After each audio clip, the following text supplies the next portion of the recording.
Hey there, I'm Ben Delahaye, and I'm doing a short documentary here with my friend Michael on game design, the creative process, and what it means to be creative. Michael, tell us a bit about yourself.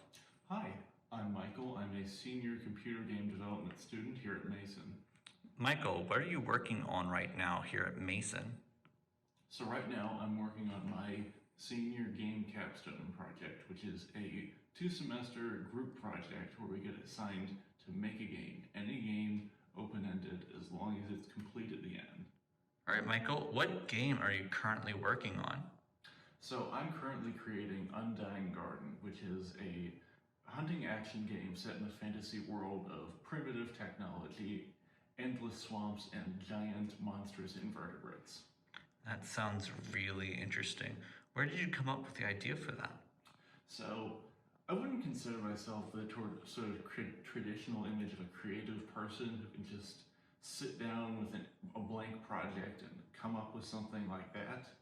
Um, in my case, I just draw inspiration from random things, sort of fully formed, and have to whittle them down from there.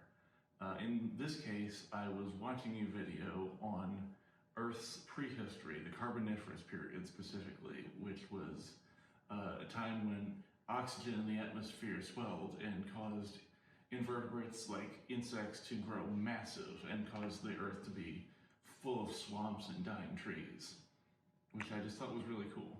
Awesome. What is your favorite thing about the game so far? My favorite thing about the game so far has been the process, I think, of taking this idea, which I did not conceive for the Capstone project or any game in particular. It was very nebulous, very formless, and whittling it down to just the elements that would work in a game that I can make with a few people in a few months. So I had to cut out a lot of what I loved about it and build it back up in the process I would consider less creative and more iterative and problem solving. Taking these elements that I like and turning them into things that make for an interesting game. Awesome. Do you consider yourself at a disadvantage for not being a traditionally creative person within your field?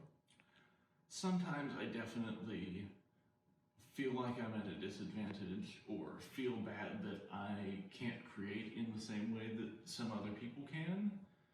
But I remember that I do have the strength of being able to iterate on other ideas, my ideas or somebody else's, and turn those into strong ideas that focus on just what makes them interesting. And I have to remind myself a lot of times that there is a wealth of precedent, other games, other people who came before me have made that I can draw on. Not to rip off, but to take what makes those interesting and work them into what makes my own creations interesting. Okay, last question, Michael. What advice would you give to people like you that are maybe doubting themselves when they uh, can't come up with a masterpiece on the spot? I think the main thing that I remind myself is that most people don't work that way and they get along fine. They still create amazing things. That they're, like I said, whatever field of creation and art you're in, there's a wealth of people just like you who have come before you and made amazing things that you can draw on. It doesn't even have to be your own field of art. You can draw on movies and books and games, no matter what you make.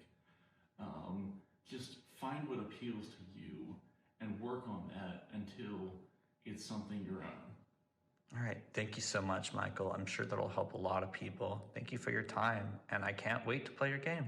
Thank you, Ben.